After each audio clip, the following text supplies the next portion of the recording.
dibantu ini, di marketing bagus ini dengan bintang, jadi ini dance-nya ini sama tuh sama penggerak di seni kok. Pertanyaan, NM marah apa tidak, setuju apa tidak, ya saya serahkan ke kamu baru. Nah ini kami tadi rapat tim, kan dia sudah bolak-balik bilang yang 5M. 5M itu banyak yang tanya, ember apa miliar.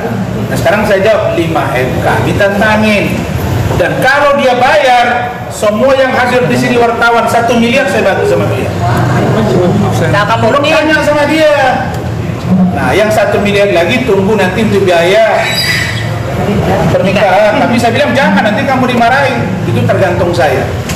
Intinya adalah kasus ini jangan dipaksakan. Itu intinya. Jadi prinsip dasar kami selaku tim hukum, kami senantiasa menggerak 2 hal, menggerak pintu hati 2 hal. Satu, penyidik agar benar-benar profesional, sudah profesional, tapi lakukan dalam perkara khusus dengan memeriksa saksi kami tambahan. Yang kedua, menyentuh hati NM. Walaupun kau maki-maki saya NM, aku tetap ingin kau berbaikan dengan Fadel, karena Fadel minta saya jadi saksi kalau mereka menikah. Saya kira itu dari saya. Nanti kalau ada pertanyaan bisa dijawab oleh Fadel. Silakan Rahmat, berapa jumlah pertanyaan dan lain-lain. Oke. Baik, terima kasih Pak Rasman. Terima kasih teman-teman media semua. Luar biasa.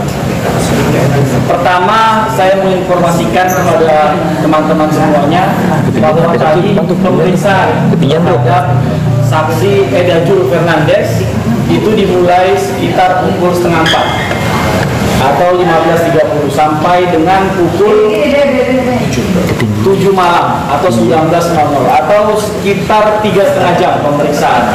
Pemeriksaan ini sudah lebih cepat dibanding pemeriksaan pertama kemarin. Artinya memang tadi seperti yang dijelaskan oleh Pak Rasman, tidak ada lagi dinamika bagaimana sih sebenarnya ketentuan penyidikan itu, bolehkah diperiksa melalui Zoom atau tidak. Tadi sempat bercanda juga seperti yang disampaikan Pak Rasman, tapi tadi lebih ke arah pemahaman terhadap hukum. Artinya kami tadi sama-sama memahami terhadap KUHP atau hukum acara yang mengatur baik di tingkat penyelidikan dan juga di tingkat penyidikan. Artinya sangat jelas diatur dalam KUHP bahwa pemeriksaan di luar kantor polisi itu diperbolehkan. Bahkan tadi kami sama-sama menyepakati bahwa tidak satu pun aturan yang melarang ya bahwa pemeriksaan itu dilakukan melalui Zoom ataupun internet, karena gitu. Karena memang aturan ini kalau dia sifatnya melarang itu harus dituangkan dalam aturan. Sesuatu yang tidak dilarang atau tidak diatur itu dalam hukum diperbolehkan. Itulah dia konsep hukumnya, azas legalitas. Jadi kita berbuat sesuatu yang menimbulkan kerugian tapi tidak diatur dalam tindak pidana, seseorang itu tidak akan dipenjara. Makanya hukum itu bersifat fleksibel. Artinya ketika diketahui perbuatan itu merupakan perbuatan yang mengandung perbuatan melawan hukum, maka DPR selaku yang memiliki fungsi legislasi akan membuat peraturan tersebut. Nah kemudian terkait dengan pemeriksaan tadi ada sekitar 27 pertanyaan. Pertanyaannya ada 3 poin kalau dalam catatan saya, tapi ini dari 27 itu saya coba rangkumkan. Pertama, konstruksi hukumnya. Kenapa sih penting dihadirkan Eda ini pada pemeriksaan dalam perkara ini? Itu karena Eda mengetahui bahwa saudara saksi anak LM itu pada saat bulan Juli sampai dengan September berada atau tinggal di rumahnya. Kemudian bulan September sampai dengan Maret itu masih berada di UK. Nah, kemudian tindak pidana yang dituduhkan kepada klien kami itu perbuatan tindak pidana dari bulan Januari sampai dengan bulan September. Artinya ada 3 bulan yang mana saksi Eda ini menerangkan bahwa selama 3 bulan ini, Januari, Februari, dan Maret, antara Fadel dengan Laura dengan mohon maaf LM itu tidak sama sekali pernah bertemu. Artinya hubungan mereka itu hanya sebatas video call. Jadi perbuatan yang dituduhkan pemaksaan persetubuhan dan juga aborsi itu tidak ada pada bulan itu. Nah, kemudian saksi juga mengetahui pada bulan berikutnya melalui internet, yaitu postingan Laura sendiri seperti di mana dia tinggal. Mereka masih sering tektokan, masih sering komunikasian, dan itu tadi dijelaskan. Kemudian tadi kami juga sangat terkejut bahwa saksi menyatakan dengan tegas bahwa LM kerap bercerita kepada dirinya ada dua hal. Pertama, dia menyatakan bahwa LM tersebut sangat sayang dan cinta kepada klien kami Fadel Bajide.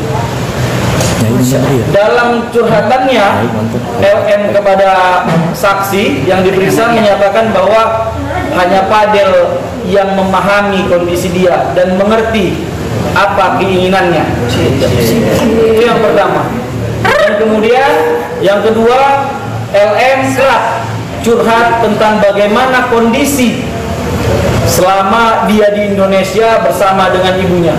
Ada perbuatan-perbuatan melawan hukum yang sangat sering dilakukan oleh NN kepada LM. Itu tadi dijelaskan secara rinci. Nah, kemudian terhadap pokok perkara ini harus disampaikan juga, karena ini bahagian dari pembelaan hukum di antara kita. Nah, pertama, bahwa saksi secara terang menyampaikan bahwa saksi sering mendengar curhatan juga tentang kondisi hubungan atau pacaran LM sebelum dengan Fadel. Artinya memang sudah pernah berhubungan badan dan di UK. Itu inisial dengan pacarnya, inisial A, seseorang berkebangsaan UK, dan kemudian ada juga inisial A, ini juga mantan pacarnya, seseorang yang berkebangsaan Timor Leste. Dan kemudian ada juga yang berinisial A, seseorang yang berkebangsaan Jerman. Ini memang A semua yang diawali, triple A, kan begitu. Artinya ini menjadi alibi yang sangat baik atas pembelaan-pembelaan hukum ke depannya untuk klien kami. Kami yakin dengan hadirnya atau diberikannya keterangan saksi Adechart yang telah disampaikan oleh Mami Eda dan juga saudara saksi yang hari ini diperiksa, Eda Jul Fernandez, ini akan membuat terang perkara ini. Kami yakin dan percaya tidak ada perbuatan tindak pidana yang telah dilakukan oleh klien kami, Fadel Al-Fajar Bajide. Saya pikir itu, Pak. Baik, jadi stressing pointnya adalah dengan terang saudari Eda mengaku kepada penyidik, dan ini bisa dipertanggungjawabkan oleh Eda, gitu Mas ya, bahwa pertama kan kemarin diposting tuh di story-nya CNN kata-kata Fadel. Dia mengatakan bahwa ya dia udah nggak perawan lagi, kan ada lu ngomong begitu, karena pengakuan dari Loli kan. Nah itu di api teman, seolah-olah dibuat keterangan. Nah itu dia ngaku buka data pribadi. Saya bingung. Dan yang kalian apa? Tolong tanya kepada NN, kenapa saya di blok dari Instagram dia? Nggak bisa hilang jejak digitalmu walaupun kau tukar mau 10 kali, kita udah punya data ya. Dan saya punya orang yang kau nggak bisa kawal. Nah, artinya itu takut gitu. Mana Lemon yang bicara-bicara itu?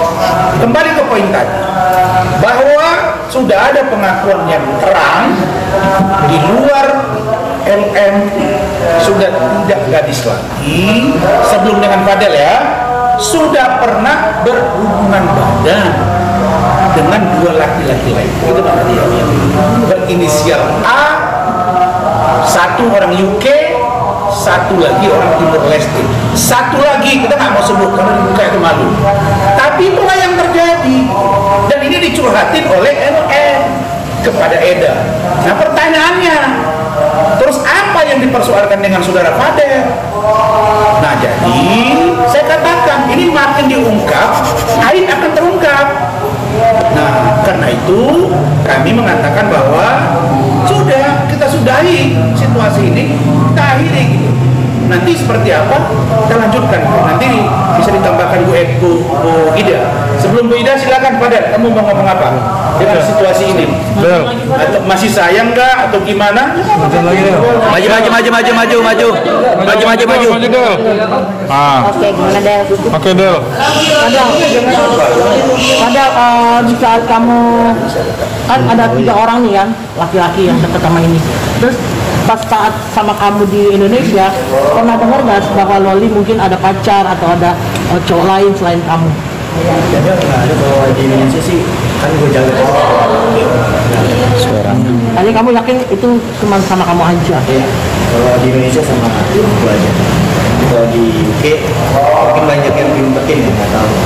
Mungkin malu kali kalau cerita semua ke gua. Cuma beberapa doang yang diceritain. Itu sempat kaget juga yang dari tim Loli itu. Ya, Tapi lu kan nggak akan mundur gara-gara itu kan? itu dia. Yang penting sekarang mau di sini kita buktikan siapa yang benar dan siapa yang salah. Ya itu aja. Kita ikutin prosesnya. Mau panjang boleh, mau pendek boleh.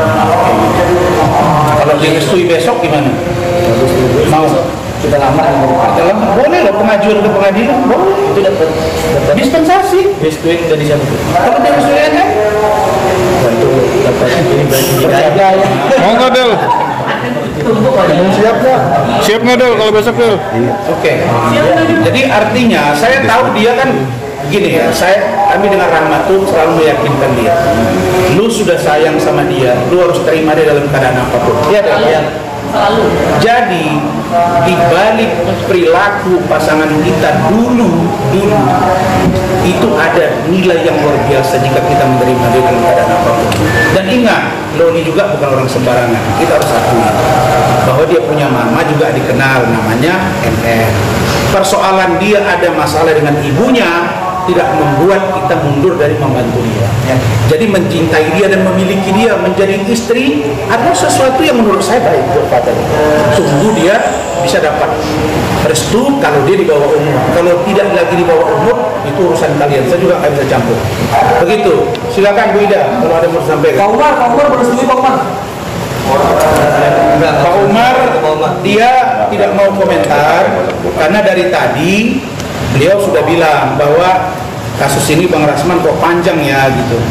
Saya bilang kalau nggak panjang justru nggak menolong si Fader karena maunya sebelah itu pendek cepat supaya kalau saya ingat kalimat dia dulu, waduh, semua satu rumah tersangka semua, bahkan rumah mau dirobohin, dia cerita lama itu udah mau bangun di Boro-Boro mau rubuhin rumah, posisi sekarang aja 5M sudah nunggu nih. Ya silakan Bu Ida. Berarti Fader tetap mengejar sebenarnya NM nih? Kalau itu kalau dulu kalau kita ya penting kan sama anaknya aja.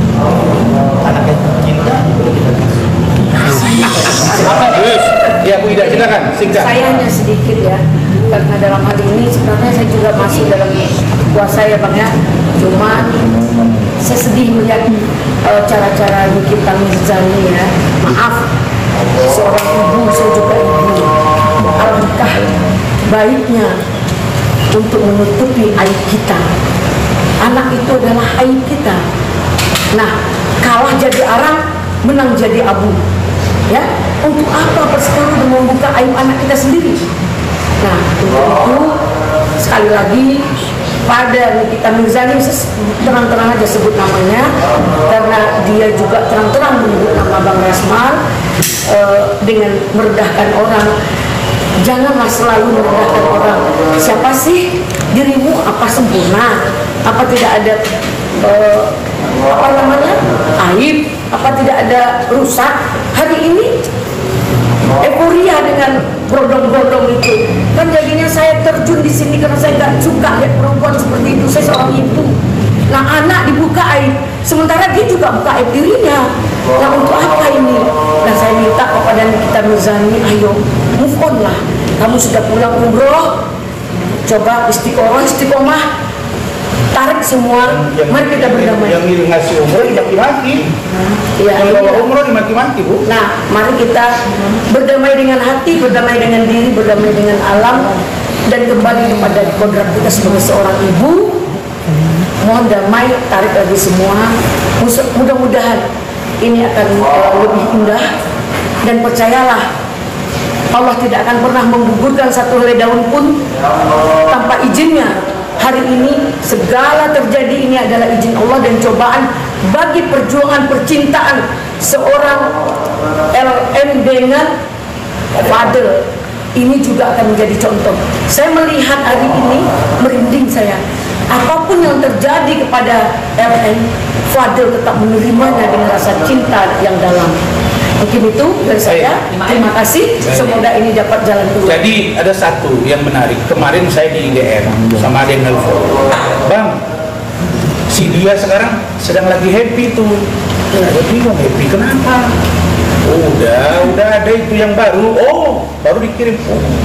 Ya mudah-mudahan dengan dia menemukan yang baru, maka Fadel mendapat kebahagiaan yang baru. Nah, jadi saya kira ya mudah-mudahan, saya berharap kasus ini bisa selesai. Tapi kami bersikap dengan Saudara Rahmat dan tim yang lain, kebetulan mereka sibuk ya, Bangkit Pardede dan teman-teman, mereka lagi di Surabaya. Kalau kami melihat kasus ini tidak ada dasar lagi, tapi kalau ini tetap dipaksakan, ada tersangka dan lain-lain, kami akan tetap lakukan upaya hukum. Satu, minta gelar perkara, yang kedua pra peradilan. Saya kira itu dari kami. Terima kasih. Oke. Cukup. Selamat malam.